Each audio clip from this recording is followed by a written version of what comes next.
Because of your cultural outreach throughout your career, you've been embraced by Pakistani nationals, even performed for the president. So how did your music take you to Pakistan?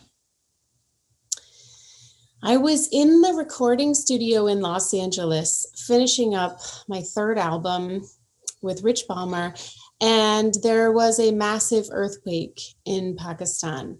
So my husband and his family is in Pakistan. His sister, his parents were at the time, his brother and their kids. And it was a horrifying earthquake, like 56,000 people died. It was really, really bad. And so Rafe, my husband's a doctor, and he said, I'm going to help with the relief fund. They were helping to bring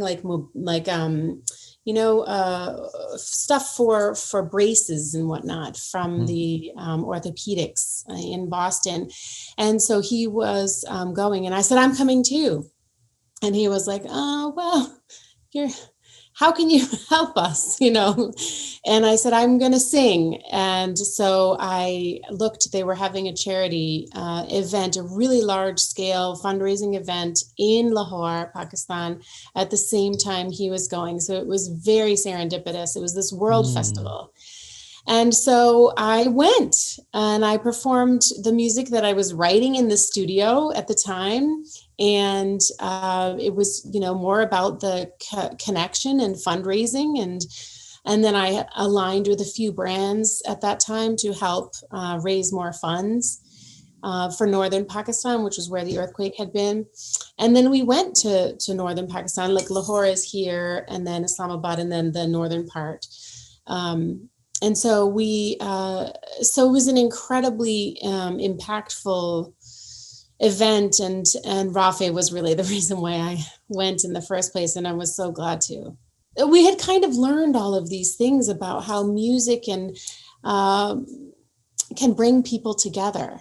And at that time, 2013, Pakistan was very divided, and there was a lot of bloodshed, and there was barriers over everything, and it was really in a really difficult place. And we asked Anwar Maqsood, who's the most famous lyricist in Pakistan. He's he's like the Shakespeare of Pakistan.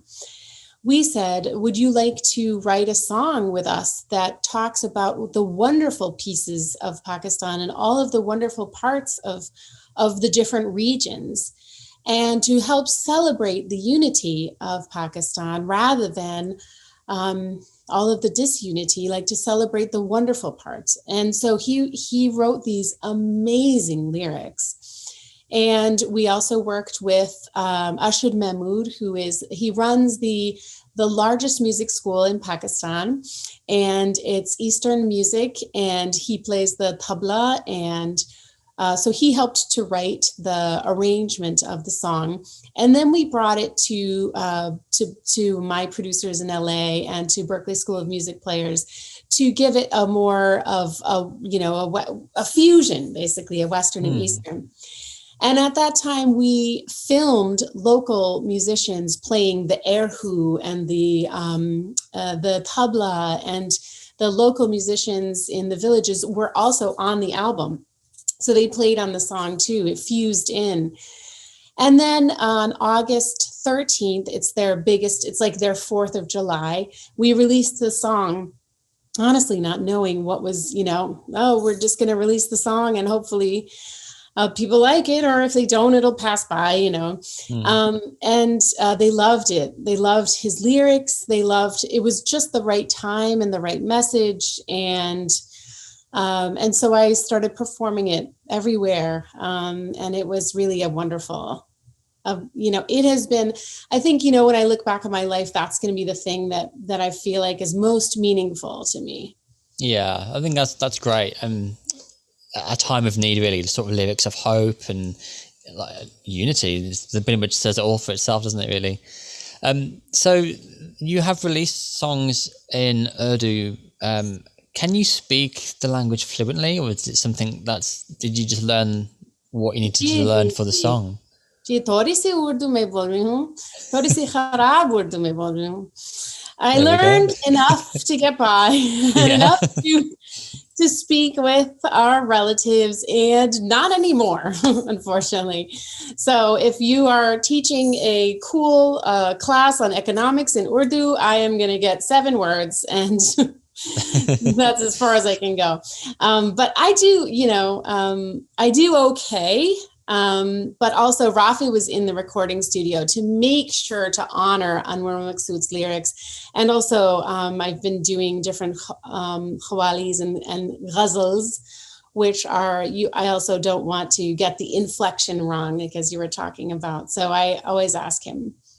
Yeah, I suppose that's quite the tricky thing about different languages is getting the right pronunciation, especially if you're releasing a song. It's sort of that fear, isn't it? Like you can sing something that sounds great, but if it's not right, people will pick you out on that. That's right. And I have found the Pakistani audience to be very forgiving and very, loving in that way. They kind of just like the sentiment. They appreciate it, which I love. But I also want to respect the authors and the writers and the musicians and the original poet.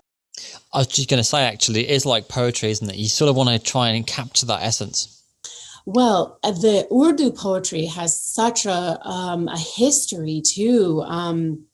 Anwar Maqsood says the most beautiful things, but it had also been very subversive. So he will say things to government that only he can say because he's so damn funny, and you can't not love it, so he makes fun of corruption. He makes fun of the leaders. He speaks truth to power in ways that's incredibly effective because he is so funny. And people love to laugh that, and they go, yeah, that's true. Yeah, that's true. Wow, that's some confidence there.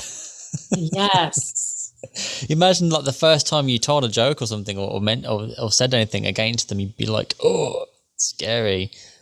It's good that they received it so well. It's courageous. He is 82 now. He has been doing it his entire lifetime. And in Pakistan before, they used to switch out leaders. They'd have a coup every, 6 months, 8 months, 2 years.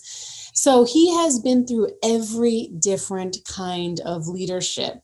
And he and just sitting with him in the living room, hearing about the stories of martial law, hearing the stories about like socialism, it's really amazing. Amazing. Some fantastic stories there. I bet there's a load of life lessons from there as well, isn't there? Like so much he can sort of give as advice, and especially with the years that he is now. Yes, he did. His truth to power has always had honesty to it, and people really have loved that. And he writes dramas, he writes the dramas, he writes comedies, he writes plays, but I don't think any books yet. All right, there you go. Maybe propose the idea, life lesson. Yes, he needed your